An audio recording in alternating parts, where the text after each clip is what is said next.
बन्दै गरेको यो बृहत पुल निर्माण स्थलमा आइपुगेको छु। ल हेर्नुहोस्, मेरो पृष्ठभूमिमा देखिरहनु भएको छ पारी देखिरहेको यो नदी र नदीभन्दा पारी रहेको भूभाग भेरीगङ्गा नगरपालिकाको क्षेत्र हो। पुलको एउटा पिल्लर पारिपट्टि रहेको छ र वारिपट्टि 2वटा पिल्लरहरू ढलान हुने सिलसिलामा रहिरहेको छ। यो विकासको संरचनालाई देख्दाखेरि भेरी नदीले दिएको शास्तिलाई बिर्सिएर अहिले बन्दै गरिरहेको यो पुलले भोलिको भविष्यमा सुखद अनुभूति दिन्छ भन्ने आशा सबैलाई लाग्छ।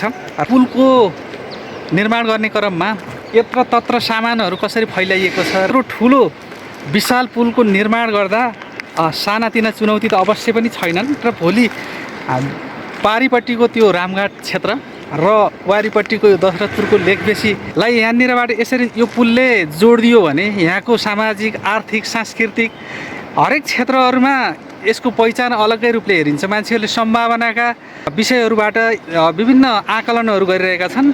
यदि यो पुल नभइदिएको भए, नबनेको भए र बनेको भए जस्ता कुराहरूमा फाइदा र बेफाइदाका छलफलहरू चल्न थालिसकेका छन्। यो हेर्दाखेरि एउटा खुसीले गर्व पनि लाग्छ। यो धरतीमा विकासले यति ठुलो स्वरूप लिन्छ जस्तो हामीले सोचेका थिएनौँ। अब यो बन्दै गऱ्यो भने यसबाट हामीले त्यस पछाडिका कुराहरूको लाभ पक्कै पनि लिन सक्छौँ। हेर्नुहोस् त, यति राम्रो अनि यति सुन्दर क्षेत्र जस्तो लाग्छ। तलतिरबाट भेरी नदी कलकल गरेर बगिरहेको छ भने यहाँ विकासका लागि यति ठुलो परिमाणको रूपमा यी पाइपहरूले यो पुलको भारलाई ठेगाउनका लागि यो पुल बनाउन जान्ने व्यक्तिहरूले यसमा ठुलो सङ्घर्ष गरिरहेका छन्। अहिलेको अवस्थामा हेर्दाखेरि यो पुलको एउटा पिल्लर र यतापट्टिको एउटा पिल्लर चाहिँ अहिले पानीभन्दा बाहिरै रहेको छ र अब पुलको यो पिल्लर र त्यो पिल्लर जोडिने क्रममा छ। यो जोडिए पछाडि तुरुन्तै फेरि उतापट्टि नै ढलान गर्ने कार्य सुरु हुनेछ र सायद अब यो पुल बनिसकेपछि त्यतातिर त्यसको कार्य प्रारम्भ हुन्छ होला। पुलको सेपलाई हेऱ्यौँ भने यसमा 3वटा पिल्लरहरू, एउटा बिचको पिल्लर यो भयो, यसको पर उता छेउमा एउटा पिल्लर छ भने यो पारी पिल्लर बनिसकेको छ। त्यो भेरी गङ्गा नगरपालिकाको क्षेत्र पर्छ। त्यो पिल्लर सबैभन्दा पहिला बनिसकेको थियो। पछाडि चाहिँ यी पिल्लरहरू बनेर यताबाट काम सुरु भयो। पक्कै पनि यता जमिन यति ठुलो जमिन भएको र काम गर्न सजिलो भएको हुनाले यतातिर गरिएको हुनसक्छ। अहिले भेरी नदी बर्खाको बेलाभन्दा घटेर एकदमै सानो आकृतिमा आइसकेको छ। सायद यतातिरको ढलान भइसकेपछि योतिरको अहिले यसरी चाहिँ एङ्गलहरू यसरी लिइरहेको छ। अब योतिरको कार्य र परबाट पनि आइरहेको छ। अब त्यो दुईटालाई जोड्दाखेरि अर्धगोलाकारको एउटा सर्कल बन्छ। त्यसबाट माथिर चाहिँ यो पुलको ढलान कार्य हुन्छ भने यहाँ हेर्नुहोस्, यत्रो मेसिनहरू र यत्र यी पुरा यहाँ पुल बनाउन चाहिने पूर्वाधारहरू सबै यहाँ जम्मा गरिएको छ। यति ठुलो पिल्लर बनाइएको छ। लगभग यो पिल्लरको उसलाई हेऱ्यो भने 10-15 मिटर भन्दा पनि अझ लामो छ होला। हेर्नुहोस् त, यति ठुलो पिल्लर छ। पारी क्षेत्रबाट पनि धमाधम काम भइरहेको छ। यो दुवै गइरहेको एङ्गल र त्यो पारीबाट यसरी आइरहेको एङ्गललाई जोडेर भेरीगङ्गा नगरपालिका र लेकबेसी नगरपालिकाको मितेरी सम्बन्ध त्यस पछाडि सुरु हुन्छ।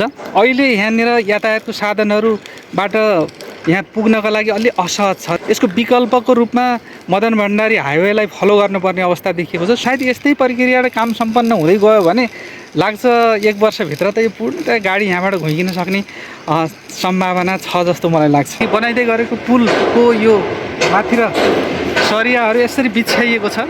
सामान्य ढङ्गबाट बाहिरबाट सोच्दाखेरि भन्दा प्रत्यक्ष रूपले हेर्दाखेरि यहाँ धेरै फरक हुँदो रहेछ। हेर्नुहोस् त, यति धेरै सरियाको परिमाणमा यति सानो सानो ग्याप गराएर पुरा यो प्लेटफर्ममा यसरी ढलानका लागि तयारी गरिरहेको छ। यहाँनिर सबै काम गर्ने कामदारहरू यति मजासँग जुट्नु भएको छ काम गर्नको लागि। धेरै जसो कामदारहरू यहाँ बोल्न चाहनु भएन।